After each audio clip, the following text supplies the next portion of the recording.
Hello student, एग्रीजोन के digital platform पर आप सभी का स्वागत है। अपना टॉपिक चल रहा है सिंचाई और सिंचाई इरिगेशन में अपने उसके मेथड और सिंचाई की विधियां हैं उनके बारे में पढ़ चुके हैं। आगे अपने पढ़ना है कि जो सिंचाई कर रहे हैं उनका निर्धारण कैसे करना है। सिंचाई का निर्धारण मतलब पौधों को कब सिंचाई देनी है, कितनी मात्रा में देनी है, कौन सी फसल है वो अपने पास जो जल अवेलेबल है उसके लिए फायदेमंद है या नहीं है, या कौन सी फसल के लिए कितना पानी चाहिए और कब चाहिए, ये सब चीजों के बारे में अपने अध्ययन करेंगे। तो सिंचाई निर्धारण में पहला है आपका टॉपिक जल मांग।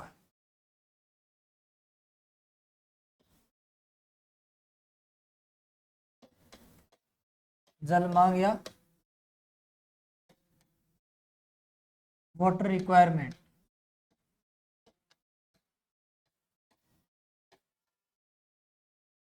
तो वाटर रिक्वायरमेंट में या वाटर रिक्वायरमेंट कहते किसे हैं, तो किसी फसल को परिपक्व होने के लिए आवश्यक जल। परिपक्व मतलब जब उसको शोविंग की तब से लेके परिपक्व होने तक जो जल दिया जाता है उसकी कुल मात्रा है वो क्या कहलाती है, या उसके लिए जो आवश्यक जल है वो क्या कहलाता है, वाटर रिक्वायरमेंट या जल मांग कहलाती है। तो जल मांग से संबंधित अपने फॉर्मूले देखते हैं। WR equal to IR plus ER plus S। यहाँ पे WR का मीनिंग क्या होगा, तो देखो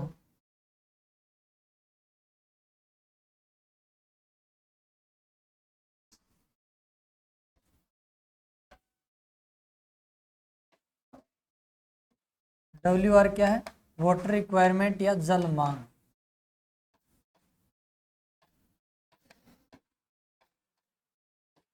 या जिसे अपने क्या कहते हैं, जल मांग। IR irrigation requirement. Irrigation requirement सिंचाई मांग।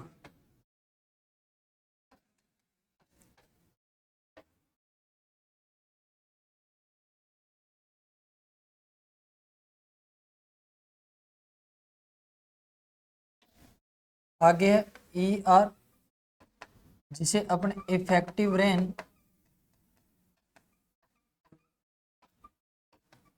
या प्रभावी वर्षा कहते हैं। और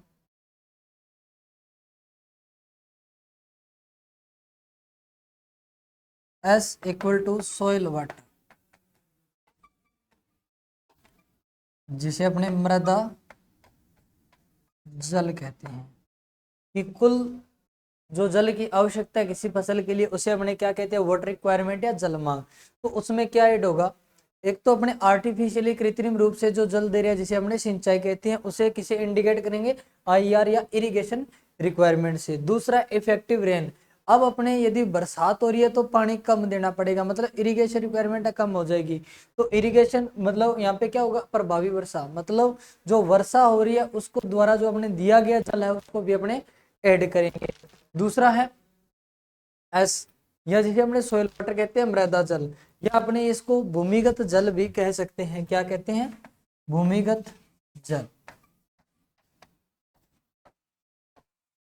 ग्राउंड वाटर। अब भूमिगत जल भी इससे मिलेगा। तो इन सभी को ऐड करके क्या बनती है, वाटर रिक्वायरमेंट। मतलब इन तीनों चीजों से जल है वो प्राप्त होगा फसल को, जिसे क्या कहते हैं, वाटर रिक्वायरमेंट। अब इसमें एक लोचा देखो, जो वाटर रिक्वायरमेंट है वाटर रिक्वायरमेंट है वो इरिगेशन ER और S से मिलकर बन रही है। तो यहाँ पे WR ग्रेटर देन IR। तो सिंपल सी बात है कि एक तो वाटर रिक्वायरमेंट है, उसके बराबर होने के लिए इरिगेशन इन दोनों के साथ क्या करती है, गठबंधन करती है प्रभावी वर्षा और भूमिगत जल के साथ, कि आप दोनों मुझे अपनी सीटें दे दो तो मैं इस बड़े राज्य का राजा बन सकता हूँ वाटर रिक्वायरमेंट। लेकिन यहाँ पे ये अकेला ही है जो इन सभी के बराबर है। तो क्या होगा, वाटर रिक्वायरमेंट है वो इरिगेशन रिक्वायरमेंट से क्या होती है, हमेशा ही। नेक्स्ट फॉर्मूला अपना, ये फॉर्मूला नंबर अपना 1। के 3 फॉर्मूले हैं, तीनों के तीनों अपने करने हैं। नेक्स्ट देखो बी नंबर फॉर्मूला, WR बराबर E plus T plus W plus WL plus WHP। अब इन तीनों का मीनिंग समझो क्या है ये महाराजा साहब।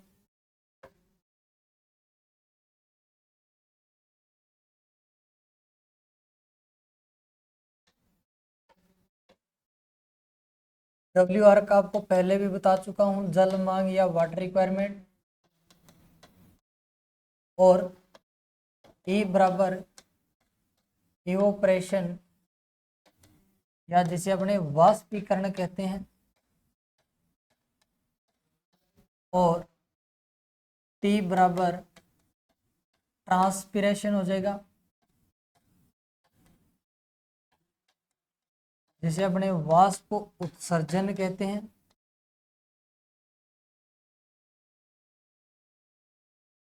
वाष्प उत्सर्जन। और WP बराबर अमाउंट ऑफ वाटर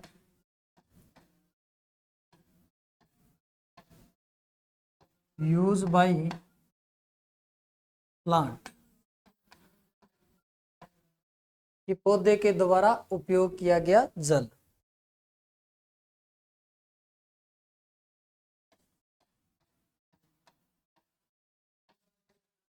पौधे के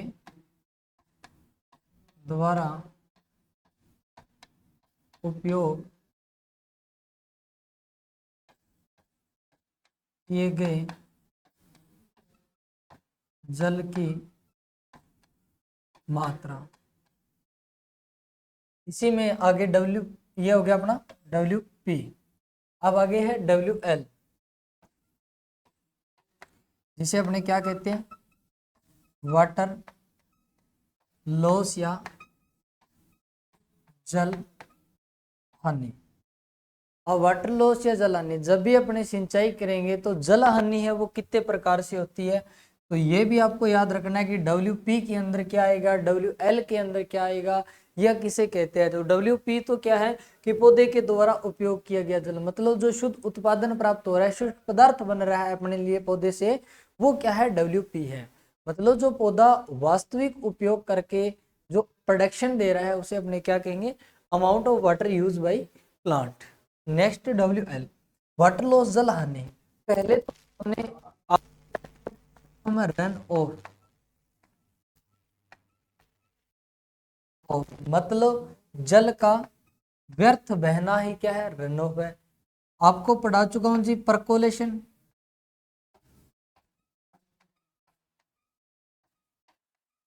परकोलेशन बता चुका हूं। परकोलेशन क्या है, गहराई में जल जाना, वो भी क्या है, एक प्रकार की हानि है। नेक्स्ट है लीचिंग, या जिसे निक्षालन कहते हैं।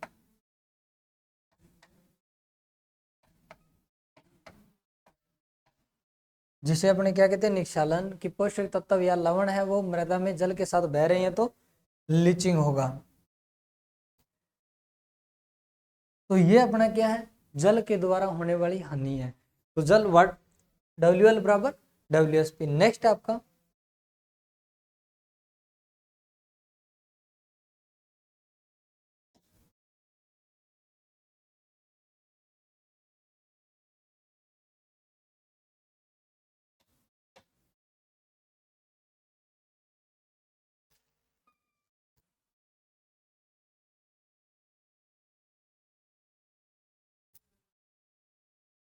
WSP।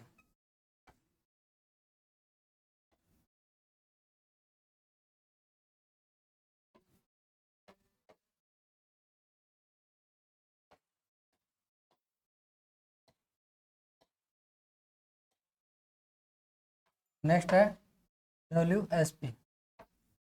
तो WSP क्या है? वाटर यूज फॉर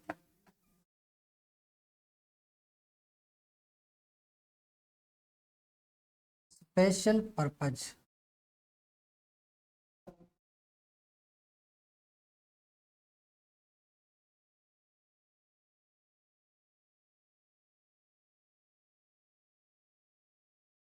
विशेष कार्य के लिए उपयोग किया गया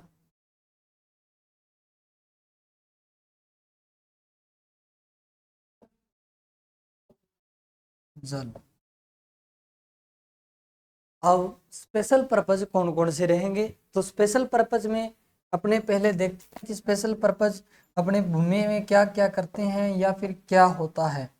तो स्पेशल पर्पज के लिए देखो, अपने जमीन तैयार करते हैं, लैंड प्रिपरेशन, जमीन तैयार करना, ये भी एक स्पेशल पर्पज है। पौधे के लिए नहीं कर रहे, लेकिन पौधे के लिए कुछ स्पेशल वर्क कर रहे हैं अपने। और पडलिंग, पडलिंग भी पानी से होती है, 5 सेंटीमीटर पानी भरा जाता है, फिर उसमें जुताई की जाती है। वो भी किसके लिए है? विशेष कार्य में आएगी। जुताई करना,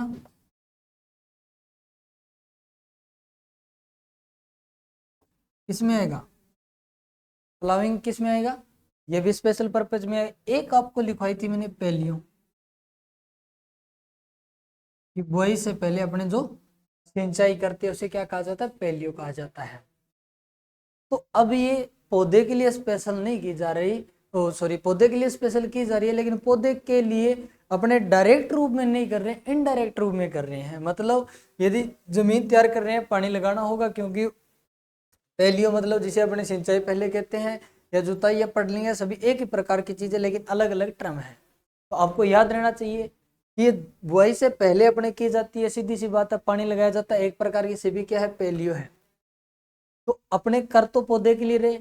यदि अपने सीड सोविंग की, तो वहां पे उसको जर्मिनेशन होने के लिए, अंकुरण करने के लिए उसमें क्या होगा? अपने को मॉइस्चर की, नमी की आवश्यकता होगी। तो ये भी क्या है? एक स्पेशल पर्पज है। नेक्स्ट 3 नंबर फॉर्मूला देखो।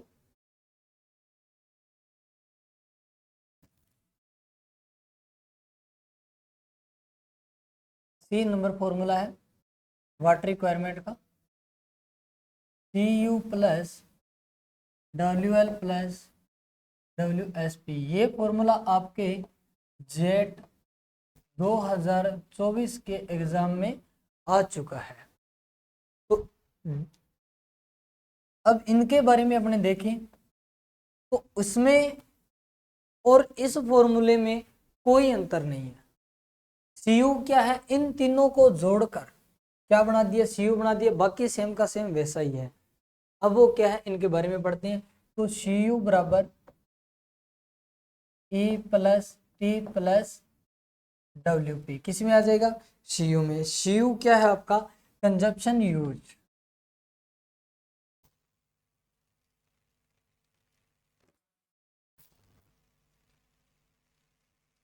जल उपयोग, तो कंजप्शन है। अब इन तीनों में क्या जोड़ दिया? इवोपरेशन, ट्रांसपिरेशन और amount of water use by plant. इन तीनों को इकट्ठा जोड़ के एक नई टर्म दे दी, जिसे क्या कहते हैं? कंजप्शन या उपभोग कहा जाता है। क्या कहा जाता है? उपभोग कहा जाता है या उपयोग कहा जाता है, CU। अब WL आपका सेम का सेम वही रहेगा जो पीछे अभी फॉर्मूले में करवाया, वाटर लॉस। और WSP वो का वही रहेगा, वाटर यूज फॉर।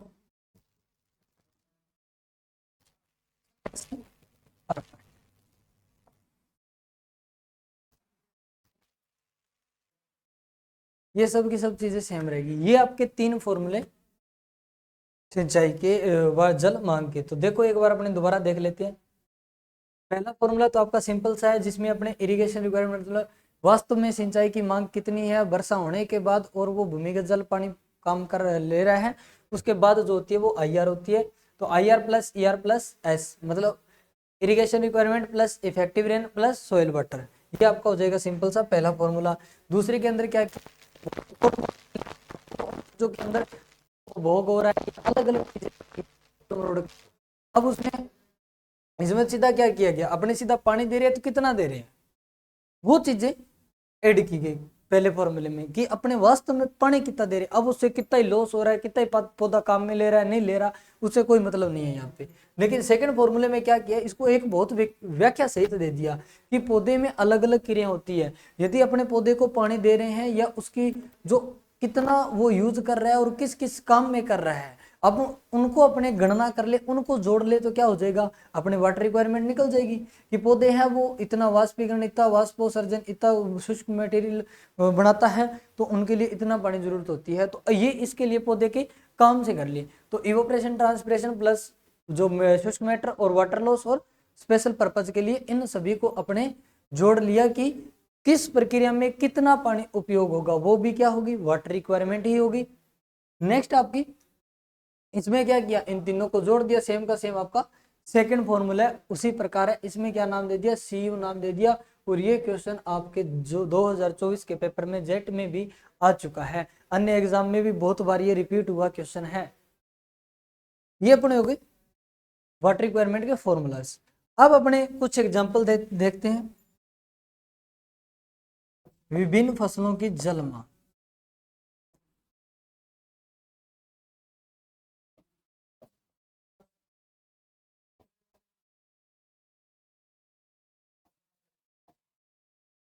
तो देखो बाजरा,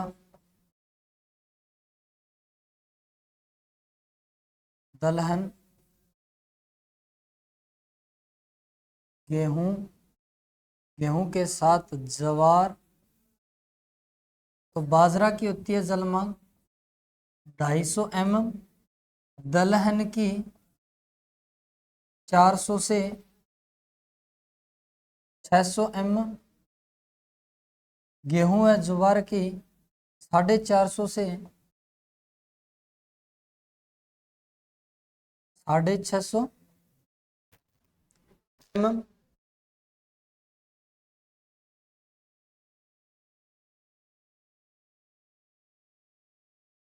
नेक्स्ट है मक्का, कितनी होगी आपकी, 3 होगी फसलें। चौथी फसल देखो मक्का, मक्का का 500 से 800 mm जल मांग होती है। नेक्स्ट है तिलहन, तो तिलहन की 600 से 700 mm होती है। और नेक्स्ट है कपास, कपास की 700 से 1300 mm जल मांग होती है। नेक्स्ट है गन्ना, गन्ने की 900 से 2500 mm जल मांग होती है। नेक्स्ट है चावल, चावल की जल मांग भी आपको 900 से 2500 याद करनी है, और सर्वाधिक इसी की ही होती है।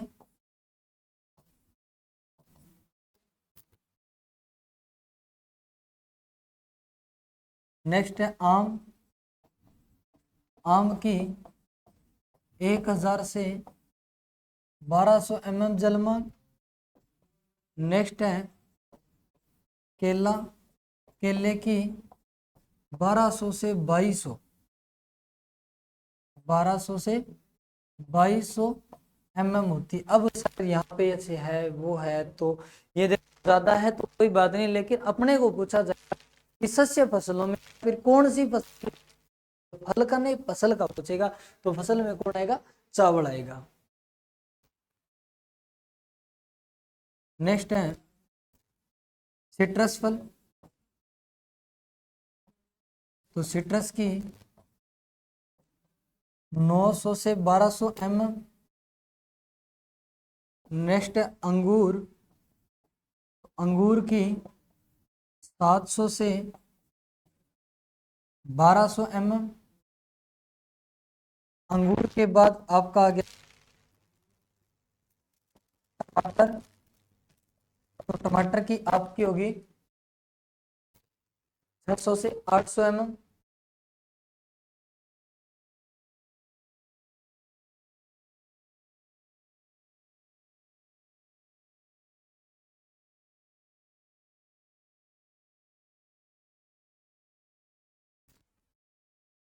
नेक्स्ट है तंबाकू, तो तंबाकू की जलमांग 400 से 600 mm होती है। नेक्स्ट आपका सोयाबीन, तो सोयाबीन की 500 से 600 mm। और नेक्स्ट है मूंगफली,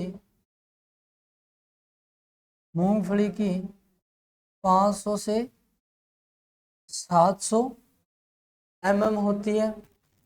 प्याज की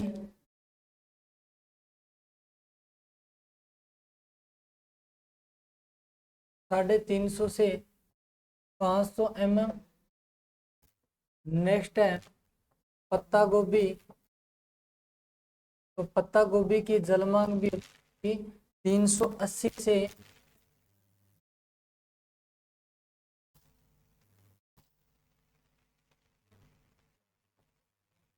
500 mm होती है। और आलू की 500 से 700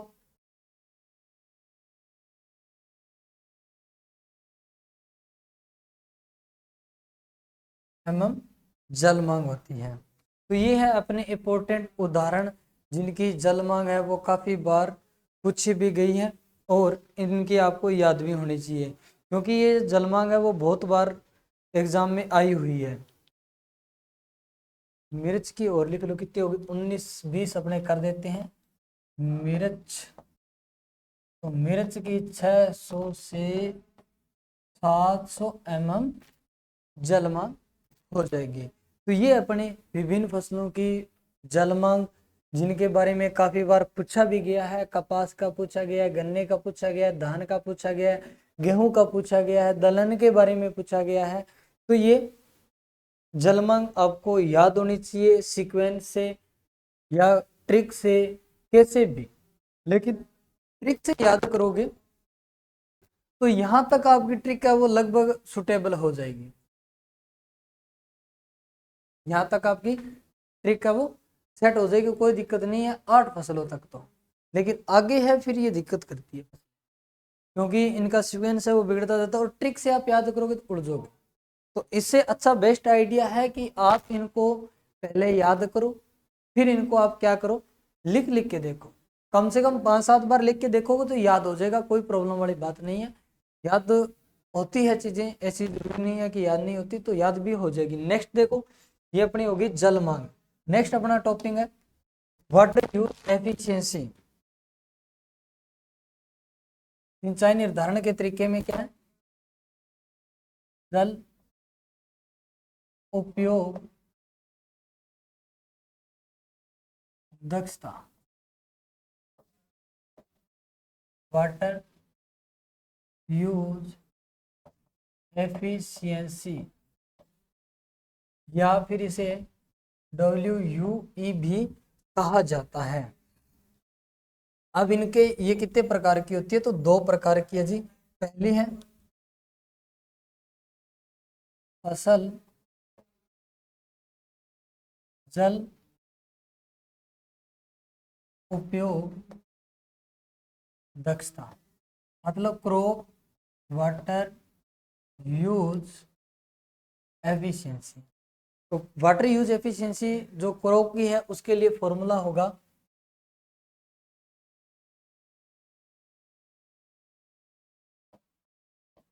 वाई प्लस 80।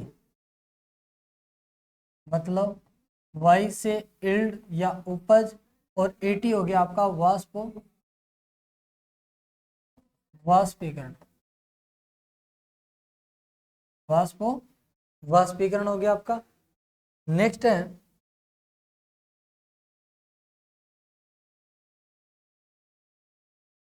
खेत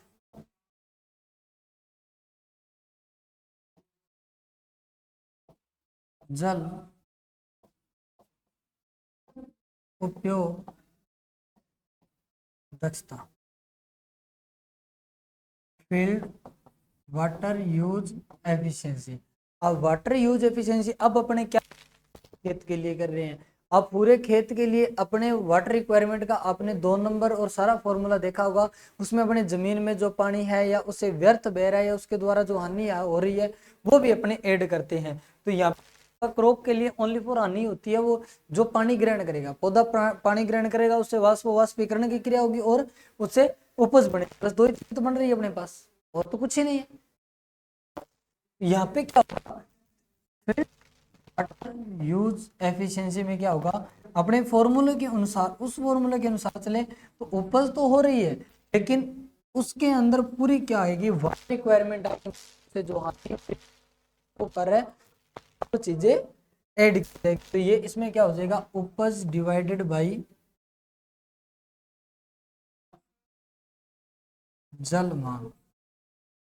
अब सोच रहे होंगे सर ये कर रहे हैं कि कैसे इनको मापेंगे, तो इसकी इकाई क्या होगी,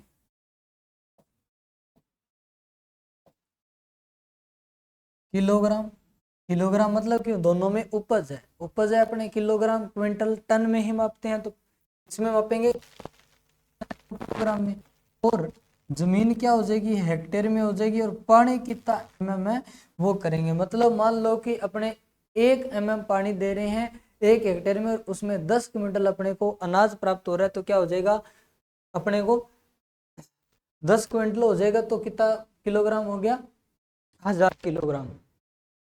कितना, 1000 किलोग्राम हो गया। तो 1000 किलोग्राम में क्या होगा कि 1000 किलोग्राम पर हेक्टेयर पर एमएम, ये अपनी इकाई हो जाएगी। ये अपनी जल उपयोग दक्षता। वाटर यूज एफिशिएंसी के कुछ एग्जांपल है कि कौन सी फसलों में वाटर है वो कितना, या फिर कौन सी की कम है कौन सी की ज्यादा है, तो वो अपने देखते हैं।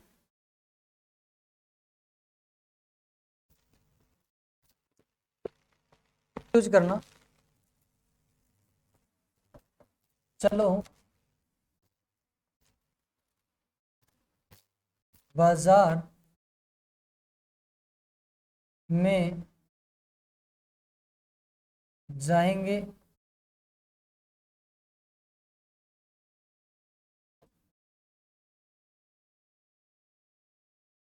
मूंगफली खाएंगे,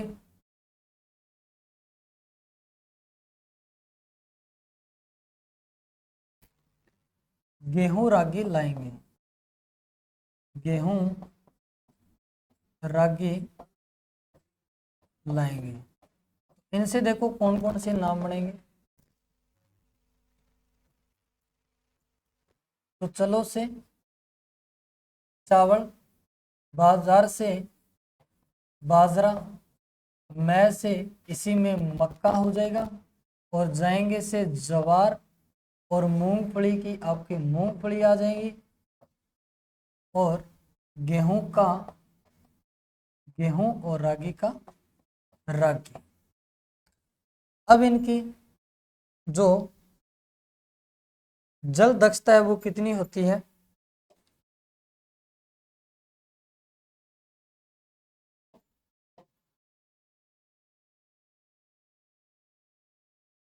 तो चावल की जल दक्षता है वो कितनी होती है, 3.7 किलोग्राम पर हेक्टेयर एम पर एम। तो सबसे कम भी किसकी होती है, चावल की।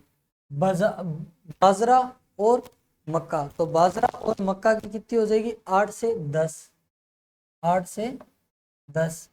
ज्वार की 9, मूंगफली की 9.2, गेहूं की 12.6 हो जाएगी आपकी, और रागी की 13.6 4। तो सबसे ज्यादा रागी सर्वाधिक किसकी हो जाएगी, रागी की हो जाएगी, और सबसे कम चावल की,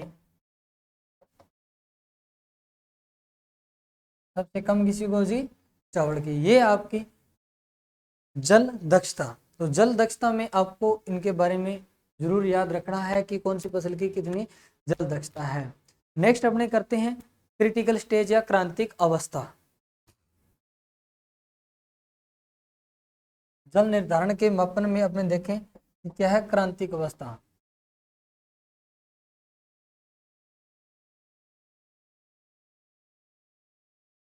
क्रिटिकल स्टेज,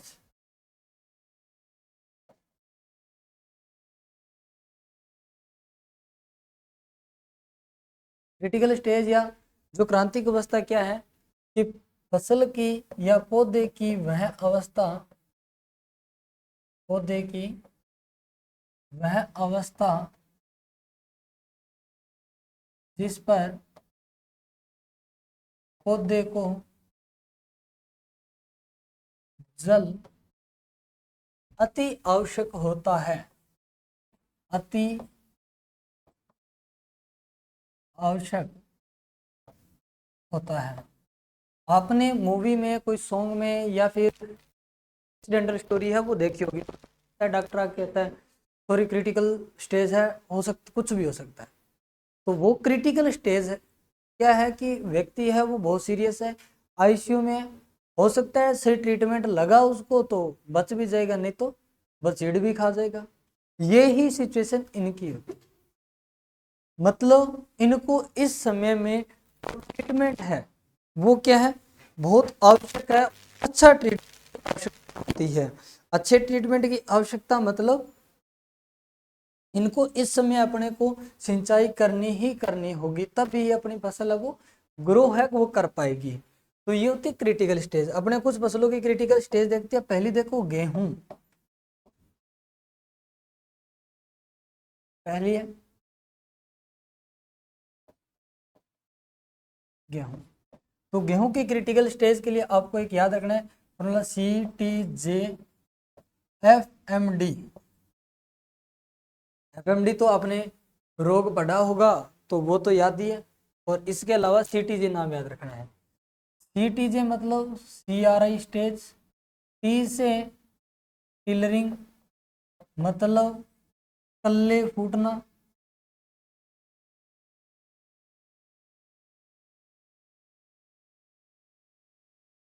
जे से ज्वाइंटिंग मतलब गांठे बनना,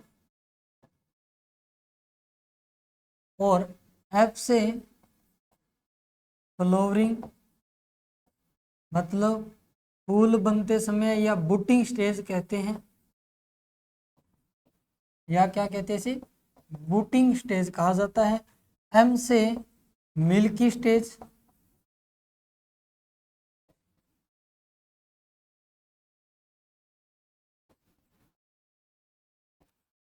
या दूधिया अवस्था,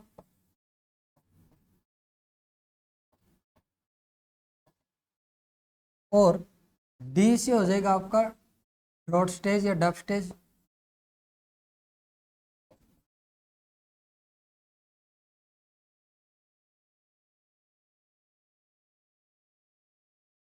दाना पकते समय,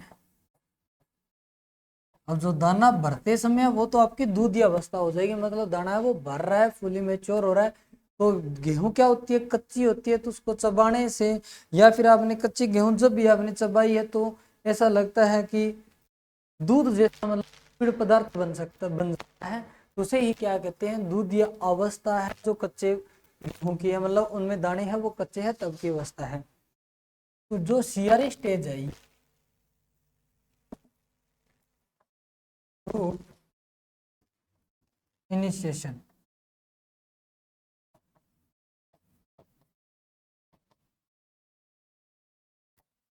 फिर जड़े बनते समय।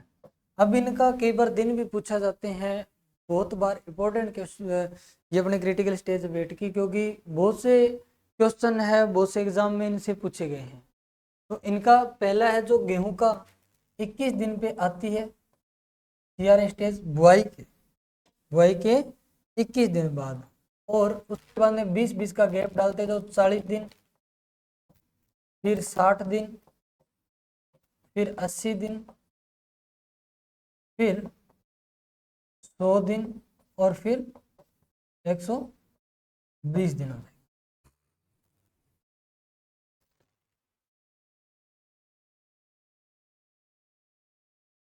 ये आपकी गेहूं की क्रिटिकल अवस्थाएं हैं। नेक्स्ट अपने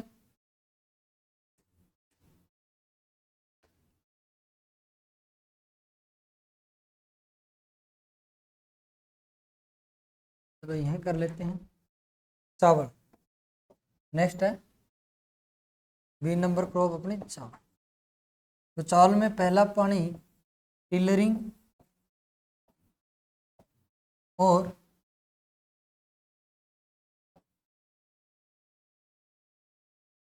पेनिकल, टिलरिंग के बाद जॉइंटिंग आई है। टिलरिंग के बाद जॉइंटिंग, या फिर इसे अपने क्या कहते हैं, गांठे बनना, और इसके बाद टिलरिंग, गांठे बनना, और उसके बाद आपकी आएगी पेनिकल निकलते समय। पेनिकल निकलते समय ये होगी चावल की। नेक्स्ट है गन्ना। तो गन्ने में क्या होगा, अंकुरण के समय पानी देना है जी। अंकुरण के समय जब इसके टुकड़े अंकुरण कर रहे होते हैं, तो उसे अंकुरण के समय होता है, तब उसे पानी देना चाहिए। और बाद में अंकुरण हो गया, अंकुरण के बाद देना चाहिए अपने को टिलरिंग स्टेज पे, और टिलरिंग स्टेज के बाद अपने को देना चाहिए फॉर्मेटिव स्टेज। अब फॉर्मेटिव स्टेज क्या है, पहले हो गया अपने टिलरिंग, लिख लेते हैं कल्ले फूटते समय, फूटते समय, और दूसरा है फॉर्मेटिव स्टेज।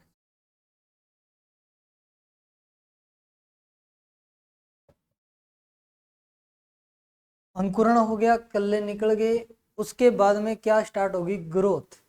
जड़ जमाव हुआ, उसके बाद ग्रोथ स्टार्ट होती है। कोई भी पौधा है उसका जर्मिनेशन और टिलरिंग होने के बाद क्या होता है कि जड़ जमाव होता है। पहले क्या होता है, जड़ जमाव होता है, फिर ग्रोथ स्टार्ट होती है उसकी। तो ग्रोथ स्टार्ट होगी मतलब क्या, कल्ले फूटने के बाद जो गांठे इंटरनोड है, इनके बीच की जो वृद्धि है वो होगी, इनके बीच की क्या होगी, वृद्धि होगी। उसे क्या कहते हैं, फॉर्मेटिव स्टेज कहते हैं। नेक्स्ट आपकी मूंगफली।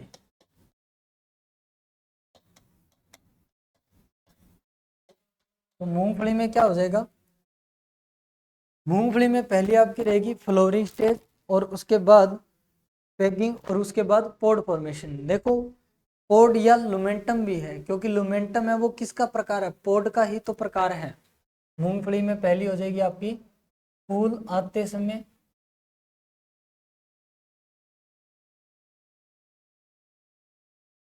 दूसरी है सुइयां बनते समय,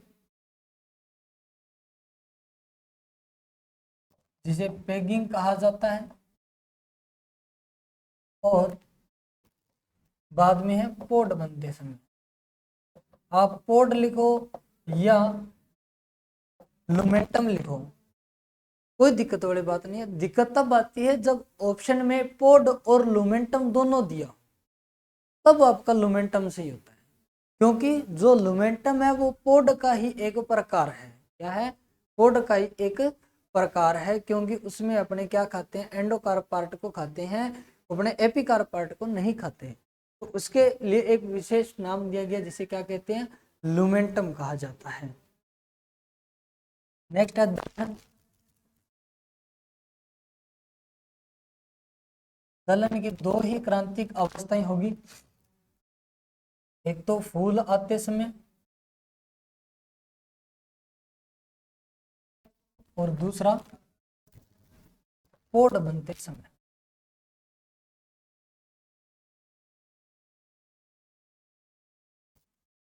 नेक्स्ट है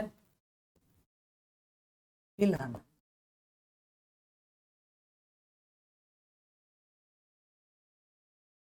अब तिलहन में क्या होगा, फूल आते समय तो करनी ही करनी है।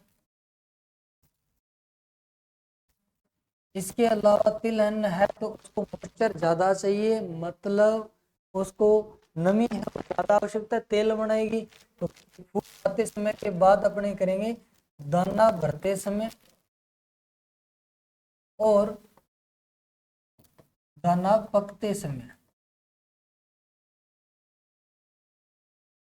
दाना पकते समय ये आपको 3 प्रगति संचय करनी होगी। सभी फसलों में ऐसा नहीं है कि अब जैसे धान में था कि 3 अवस्थाएं लिखाई है, उन 3 से धान की परिपक्वता हो जाएगी, नहीं, ऐसा नहीं है। ये वो अवस्था है जिस पर पानी होना ही होना चाहिए। आदर से तो देना पड़ेगा, अच्छा उत्पादन लेना है तो, ठीक है। वही बात है, बनता जाओगी पर रहोगी टेढ़ी, मतलब उग जाएगा पौधा। उत्पादन है उसकी अपेक्षा मत कीजिए यदि इसी पे डिपेंड रह रहे हैं। तो अपने को ये अवस्था तो वो है जिस पर अपने को पानी उपलब्ध करवाना जरूरी है, पौधे को आवश्यकता है। जिया टाबर एक कद करने लगा, मतलब हाइट बढ़ने लगा छोटा टाबर की, तो वो क्या हो जाए, मुर्दो हो जाए। जब आप बद्ध करा जन मुर्दो हो गए। तो ए बी टाइम के आ भी आगे क्या ग्रोथ स्टेज है, ये है आ एक ग्रोथ एंड डेवलपमेंट स्टेज है, दोनों ही है अंदर। डेवलपमेंट के अंदर जी दाना भरते समय, दाना पकते समय, और ग्रोथ स्टेज आ गई। ग्रोथ स्टेज के अंदर जैसे आपको बताया है मैंने, टिलरिंग है या फिर फॉर्मेटिव स्टेज है, ये क्या है, ग्रोथ स्टेज है। और फॉर्म जो डेवलप में क्या होगा, विकास होगा, मतलब उसका सर्वांगीण विकास, या जिसे अपने कहते हैं कि उसमें जो उत्पादन देना शुरू करेगा। तो उसके लिए यो टाइम जरूरी है, मतलब टाबर बद करा जना पा के मैंने खुराक दिया बद दिया मुर्दो ना जाए। तो बाही स्थिति फसलों के अंदर भी जरूरी है और सेम सिचुएशन भी हुआ है। नेक्स्ट आपका आलू। आलू बालू खेल चलो। तो आलू बालू के साथ करते हुए अपने क्या पहली अवस्था होगी, फूल आते समय। अभी ना आगे तो गुरुजी आलू तो जड़ा में लगा, फूल आगे के आते हैं, देख लेना येलो कलर के फूल होते हैं। तो फूल आते समय, स्टोलन बनते समय, मतलब जो आलू बनने शुरू हो जाए, स्टोलन बनते समय, और परिपक्व अवस्था पर भी अपने को सिंचाई है वो करनी है।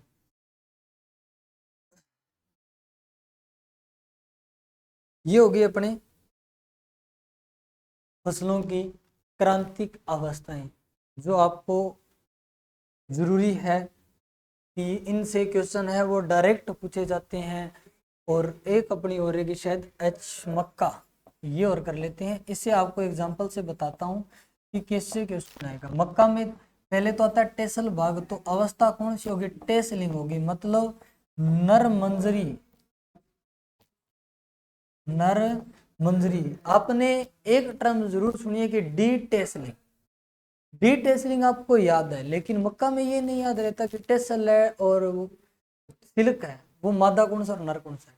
डी टेसलिंग में आपने हमेशा पढ़ा होगा बायोलॉजी के अंदर कि जो पराग कणों है उनको हटाया जाता है, नर भाग को हटाना क्या कहलाता है, डी टेसलिंग कहलाता है। अब डी टेसलिंग अपने कर रहे हैं, तो डी टेसलिंग मतलब टेसल मतलब नर भाग, तो टेसलिंग मतलब नर मंजरी आते समय, या फिर जो इसका भाग होता है, फूल होता है, उसको क्या कहते हैं, टेसल कहते हैं। नेक्स्ट है इसकी सिल्किंग, सेकेंड कौन सी हो जाएगी,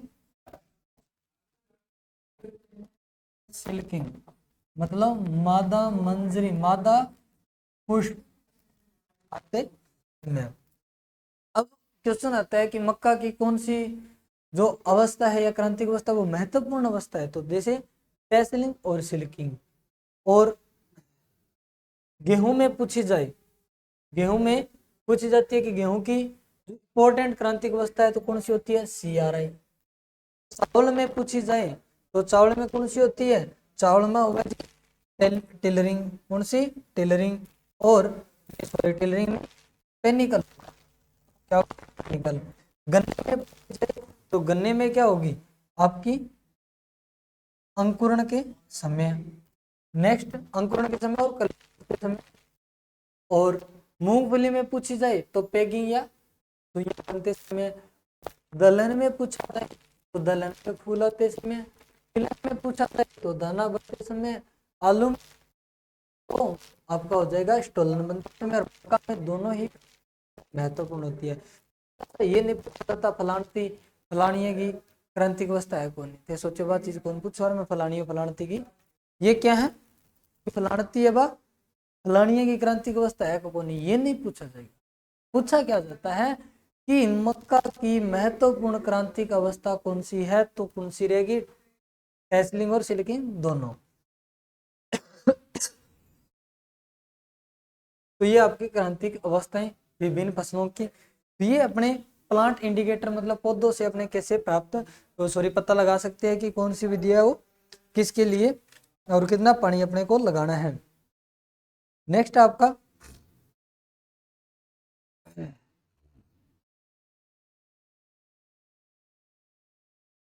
मृदा सूचक।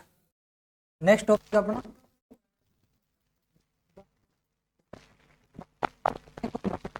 क्या, तो पहला आपका टेंशियोमीटर, टेंशन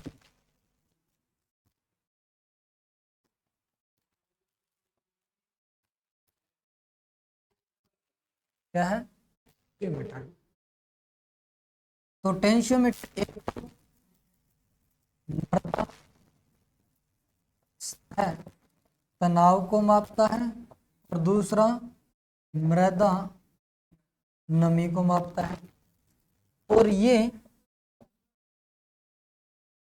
जो टेंशियोमीटर है सिंचाई अंतराल वाली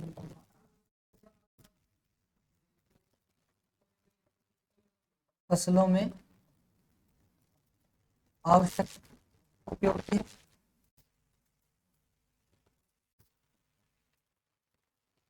अंतराल वाली फसल उपयोगी है। और मृदा में पूछा जाए तो रेतीली मृदा में,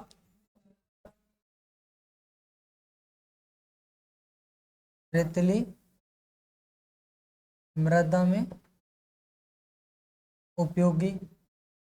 और यदि इसमें पूछ ले कि प्रेशर कितना रखा जाता है, दाब कितना रखा जाता है, तो दाब कितना होगा 0 पॉइंट, यहाँ पे मैं लिख देता हूं अलग से,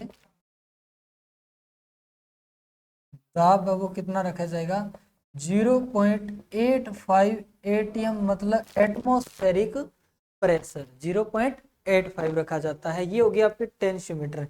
नेक्स्ट आपकी जिप्सम ब्लॉक विधि, दूसरी है जिप्सम ब्लॉक विधि। जिप्सम की क्यारी बनाकर उसमें प्रतिरोध यंत्र लगाया जाता है तो इसे प्रतिरोध विद्युत प्रतिरोध भी कहा जाता है, इलेक्ट्रिक रेजिस्टेंस प्रतिरोध, या इसे बायोपास भी कहा जाता है। इसको पहले समझो। जब मृदा में नमी है तो करंट होगा कि नहीं होगा, लाइट का होगा।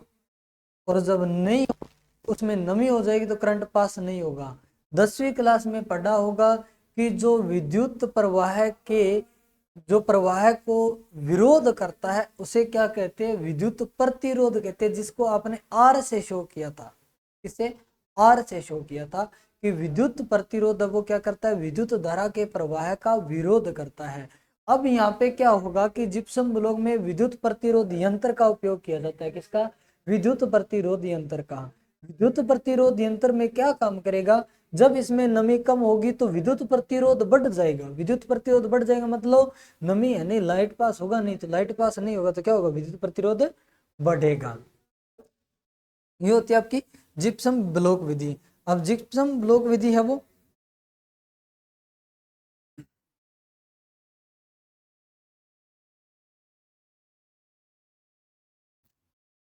पहले तो देखो यह है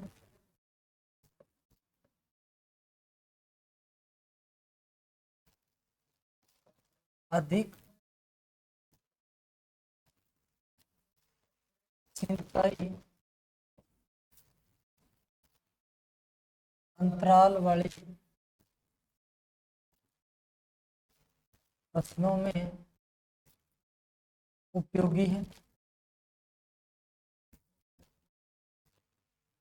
जब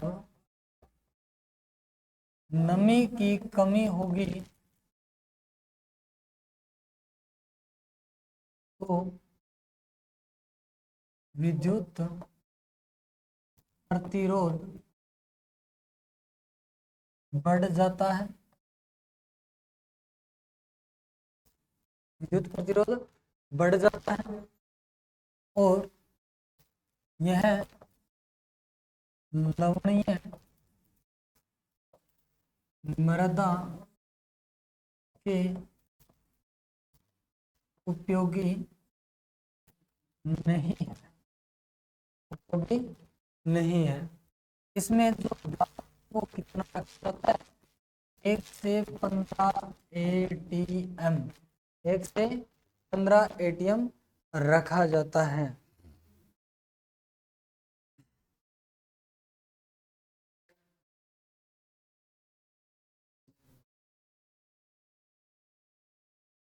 ये हो गया आपकी जिप्सम ब्लॉक विधि। नेक्स्ट है न्यूट्रॉन प्रोब मीटर।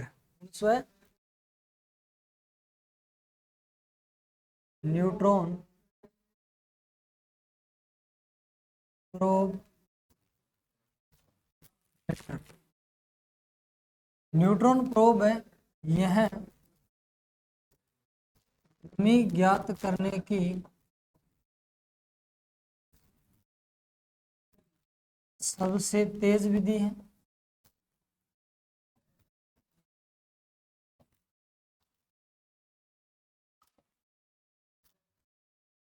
लेकिन यह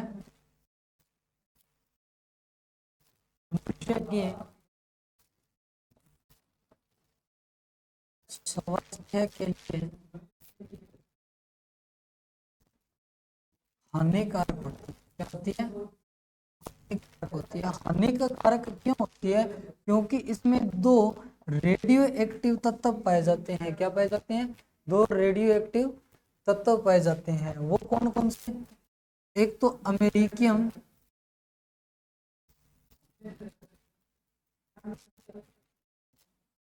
241 और दूसरा बेरिलियम उपयोग किया जाता है। ये दोनों ही रेडियो एक्टिव तत्व होते हैं, तो ये क्या होते हैं? मनुष्य के स्वास्थ्य के लिए हानिकारक होते हैं। नेक्स्ट है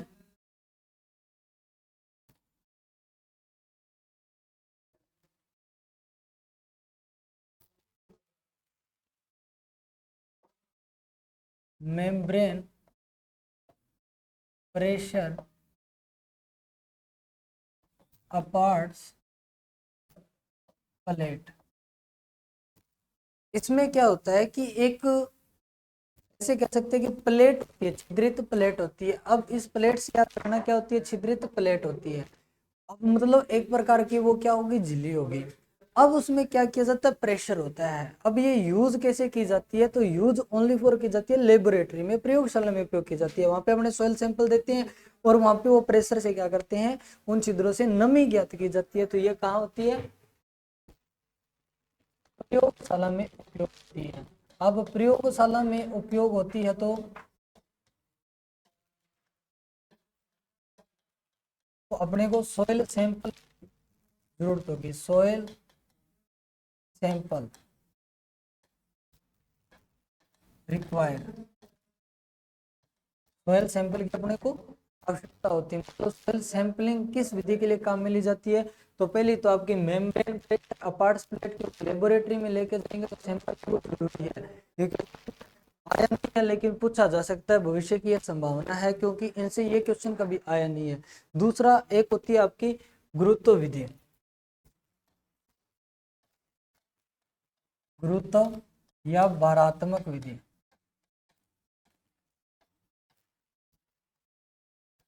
इसमें क्या किया जाता है, सीधी सी बात, एक गीली मृदा माइनस सूखी मृदा डिवाइडेड बाई कुल मृदा का